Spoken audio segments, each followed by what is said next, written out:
And then I started to explore what my options could be. Sometimes you make career decisions that it's not just about you, it actually impacts everyone.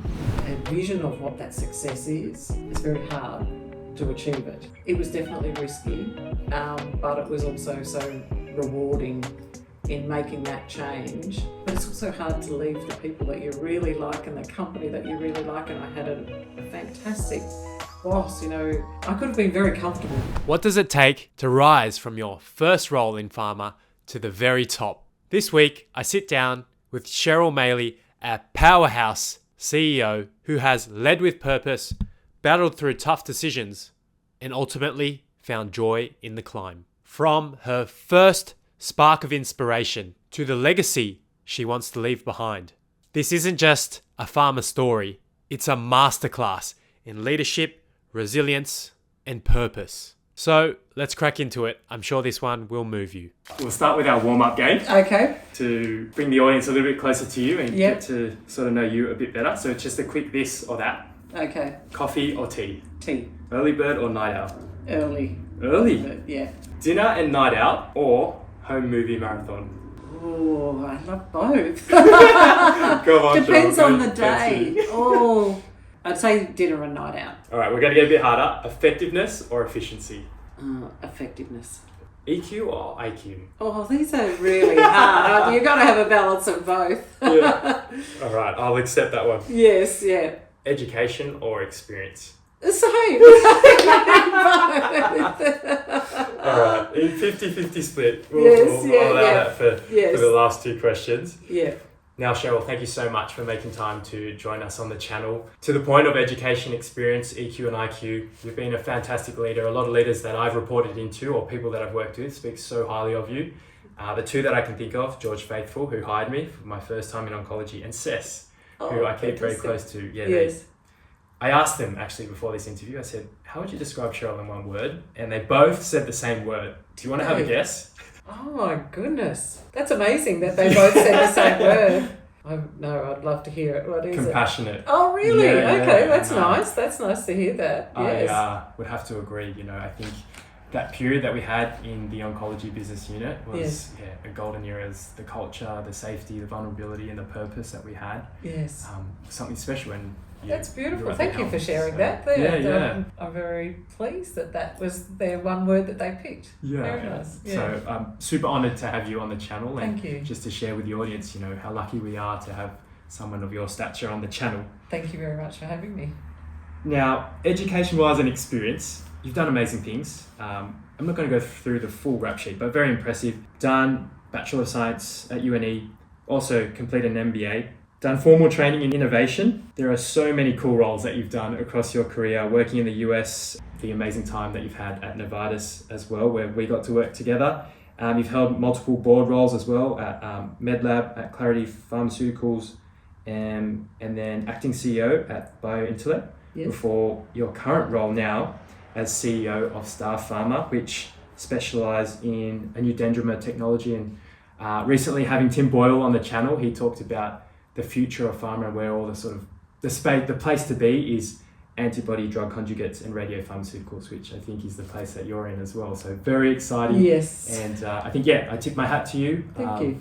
It's running season in Sydney. I'm not sure what it's like, what the culture's like in Melbourne, but I read a stat recently on LinkedIn that only 1% of people have ever run a marathon in their life. And I think, I was like, it made me think about this interview. I'm like, how many people in the world have been a CEO? And I'm sure it's probably 0.01%. Yeah. So you're in a very elite club. And again, just grateful to have all that breadth and depth of experience. I'm going to throw over to you. In the spirit of the channel, how did you find pharma? Can you walk us through what was your first role? And then the second piece of that is, what about pharma inspires you? Okay, so I think how I found pharma may sound unique, but then also maybe not. In that, as you said, I've got a science degree, and I also have a diploma of education. So I had that as a backup because I thought I may do teaching at some point, particularly because I wanted to go and travel the world. So I was thinking that could be a good backup plan. So after I left university, I worked for CSIRO, doing research on sheep for 1 year, and then I did go off as many Australians do, travelling the world, backpacking for 12 months. And when I came back, I was really unsure what I was going to do. I love science, and so I was ready that I could do teaching if I wanted to get into that. And then I started to explore what my options could be, and I started to see some pharmaceutical sales rep roles advertised. And I was thinking, wow, this is fantastic. I love talking to people. I love science and healthcare, and I get a car. So I was like, I didn't have a car when I got back from overseas, and I really needed a car as well in my mind. So I was thinking, yes, this is perfect. And that's sort of what led me to go into the pharmaceutical industry, and I joined Servier. And I don't know if you're familiar with them, but as a first company to start in the industry, I couldn't have wished for more, actually. The level of training that the company delivers, the focus on performance, on science, on innovative products was just amazing. So I felt like I was in a company that was going to push and drive me, and also I was learning so much. So that's how I started, and I've had 25 years in the pharmaceutical industry, or maybe even more since, actually. But I've loved it, absolutely loved it. And, whilst it may have been not the obvious reason why I went there, I am so pleased that I did. And what I do love about it is that, over that time period, I've worked in many different areas, many different therapeutic areas on different drugs. And every day you feel like you are contributing to a better outcome for patients in lots of different areas. And I think if you talk to people in the industry, that's what keeps people there and what motivates them every day. And I absolutely love that aspect of working in the industry. And it's still in my current role. It's the same motivation, is if you can contribute, big or small, in a way, to shift outcomes for patients, with, be it from cancer to MS, it is an amazing feeling, and I love that. Yeah. That's why I love working in the pharma industry.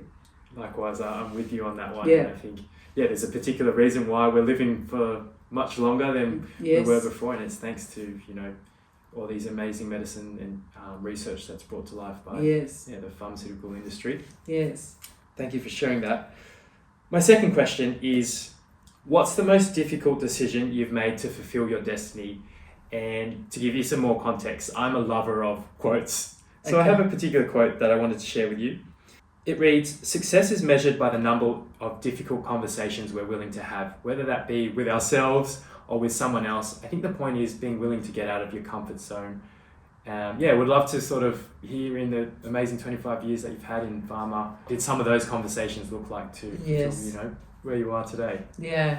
I think the first thing that pops into my mind when you ask that question relates to family. And sometimes you make career decisions that it's not just about you, it actually impacts everyone. And I've been, fortunate to have been offered opportunities where we can move overseas. And as a family, that's a really big choice to make, depending on where you're moving to, the age of children, impact for your partner, what are they going to do. So they're probably some of the most difficult decisions when it impacts more than yourself, and it's not just about your work life, it's your whole personal life and your whole family's personal life, schooling, social network, proximity to other family members as well. So they are very big decisions, and I've made them 4 times in moving overseas to the US, and picking the time to move back to Australia, and then moving to the Philippines, and picking the right time to move back. And whether there ever is a right time, probably there isn't, but you make the best decision that you can at that time. And I would say there was one other challenging decision, and that was leaving a company that I absolutely loved working with, which was AbbVie in Australia, and moving to Novartis, unsure what that was going to hold for me. And you do take these risks and you don't know the answer always, but you have to, I guess, back yourself a bit and just say, it is an incredibly tough decision, but it's one I'm prepared to take at this point in time. And, it could go many different ways. But I was very fortunate. I left AbbVie loving the company. I still love the company. I think it's an amazing company. And I moved to Novartis and I had 10 great years at Novartis as well. So, they're difficult decisions, I think, to make in your career. Yeah. It's very easy to leave when things are not great. Exactly right. I think to what Cess and George shared, the compassion, thinking about your family, is obviously very evident there. It's very important to you. Getting a CEO like Cheryl onto the channel is rarer than finding free street parking in Sydney. I even had to fly her in on my private jet. Only kidding. But like and subscribe to the channel to prove to her and future superstar guests that we are worth their time and their insights, which ultimately helps us attract more industry titans to come onto the channel and share their priceless wisdom with us, ultimately helping you level up. If you agree, happiness is finding work that excites you. Hit that like button, and if you disagree, let me know in the comments below. How do you think people can achieve happiness in the workplace? Yes. But that second piece around moving from somewhere where you were really comfortable, enjoyed it, loved it, no real reason to move. Yeah. Can you walk us through that internal thought process of making the move to Novartis? I think, as we all know, we're twice as motivated by fear of failure and things like that. And you know what? If I go to this place and I don't like it, I'm still going to learn new skills. I'm going to meet new people, and so no matter what, there is actually no way I can fail. Yeah, and I think that it's many people are driven by that, want to challenge themselves and to learn and grow in different ways. So I was curious at the time when I was approached around the role. I think the more I got into the discussion about the role and the company and the people that I was exposed to, I was thinking, wow, this is a real shift for me. It's quite a different company. It's a different culture. What their objectives are around reshaping culture and things like that, I was excited to actually think that I might be able to contribute to some of that. Yeah. And so it was definitely risky, but it was also so rewarding in making that change. But it's also hard to leave the people that you really like and the company that you really like. And I had a fantastic boss. I could have been very comfortable to stay. Cheryl, don't leave me. Could have been very comfortable to stay. But there is that, pushing yourself to the limits a bit and just say, well, what could be? And so, I did make the decision, and I was fortunate, as I said, that it worked, and I had 10 great years at Novartis. Yeah, that's very inspiring to hear that even at your level, there are those internal thought processes, and maybe inspiring some of the channel's audience looking at their first role. They might be comfortable in being a pharmacist, a nurse, because a lot of them are. But at the same time, I think there's a better job out there for me that gives me purpose and things like. But they're afraid of the unknown. Yes. Guys, just take it in full stride, and you can be the master of your own destiny. Yes. Yeah. Absolutely. Now, my third question: when have you been your happiest at work and in life? I think when you feel that the balance is there. So you're motivated, you're engaged in your job, you feel like you're contributing, you're feeling fulfilled around that, but you've got a good balance of family. And, it's, for me, and it doesn't happen always, but it certainly is achievable. And they, for me, are like the perfect moments in life when you can get that balance right and you feel like you're achieving here, and here, Yes. and there's that sweet spot, and for me that is the balance. So when you know what that feels like, I think it also sets you up to try to pursue that more, because you can also recognize when they start to get a bit out of balance. And what are the drivers of getting out of balance and the impact of those types of things. So spending time to really understand what it means to be in that right spot, and then making sure that you get as much time as you can there. Is really important for me, and doesn't always happen. And my family will attest to different experiences and all of those things. But when it's good, it's really, really good.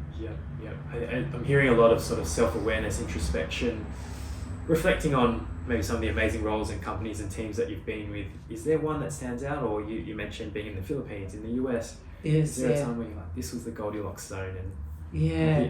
balance? Honestly, I have been so fortunate to be part of many amazing teams, and what has been consistent in those teams, I think, is a great leadership. And that's great leadership of the leader, my boss, but also of the rest of the team, that everyone knows when to step in, step up, how we hold each other accountable, how we drive for performance, how we understand each other's positions, that you can debate and challenge, but you can still be aligned. And I think that piece around also putting the right energy behind the right areas of work as well. So easy in today's work to get distracted, and people can start working on lots of different things because everyone thinks different things are important. Yes. But if you're not aligned around a key goal and a vision of what that success is, it's very hard to achieve it. Mm-hmm. And I think the teams where that has been the strongest was probably one example was in oncology in Novartis, with all the way to the regional and the global team. It was an amazing team, a broad team to be a part of, because everyone was so motivated by the purpose. We're all there to improve patient lives in the most difficult time that they will probably have. And when you have that shared goal and everyone's moving in the same direction, and there were some amazing leaders there as well. So I feel that was a really nice time in my career that I learned a lot, and it was really reflective of great leadership also across the Australian business as well. I learned a lot from many people in that organisation. Yeah, I feel so blessed to be a part of that golden era, and it's fascinating to hear from your perspective as well, being at so many winning organisations and teams that actually potentially, don't want to put words in your mouth, was maybe the kind of one of the highlights. Today, so.